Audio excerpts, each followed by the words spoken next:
Mali yata to.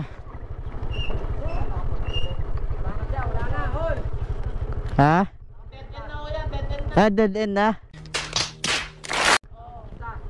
Tayo tayo dyan. Sitio Bukid po. Sitio Bukid.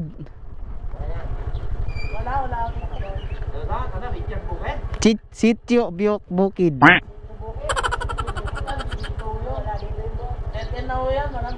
Nako. Ha? Walang pangalan eh.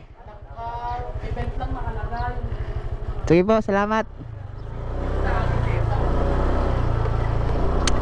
Wait na yan. Mali pa tong nakapin dito sa ano, pick up. Pucha. Doon tayo doon tayo tinuro ng ano eh, ng pin. Ina pa pala yun doon. Putang ina. Hindi ko rin matawagan tong pick up, automatic nagbablock.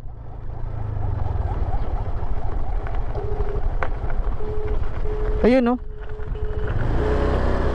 Tang ina.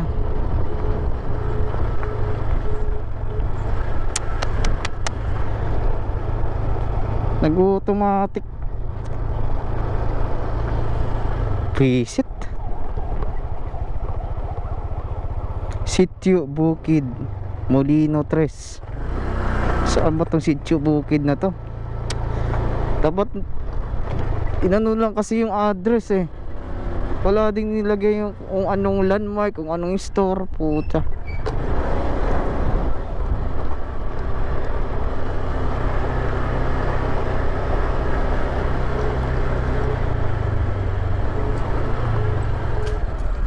Tawagan ko itong nag-book.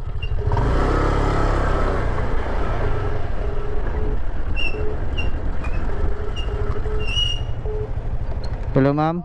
Ma'am, mali naman pong address po nilagay nyo ma'am. Yung nakapin. Ano po ba nakalagay?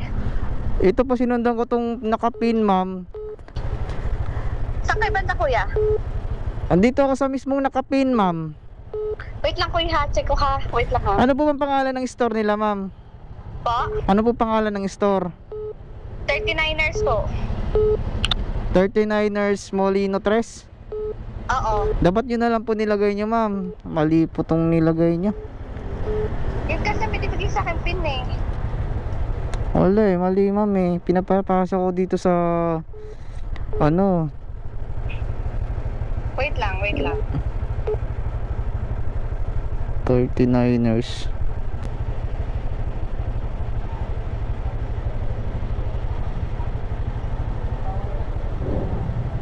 Ito, Molino 3. Naku, 4.3 kilometers pa to. Yan ang sinasabi ko eh. Pamali-mali kayo ng pin.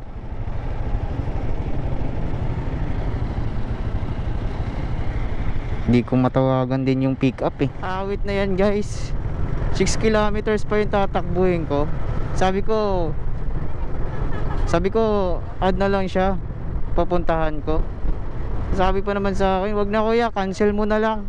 Puta, sino pa ako pang may mali dito? Kayo yung naglagay ng pin. Awit na yan.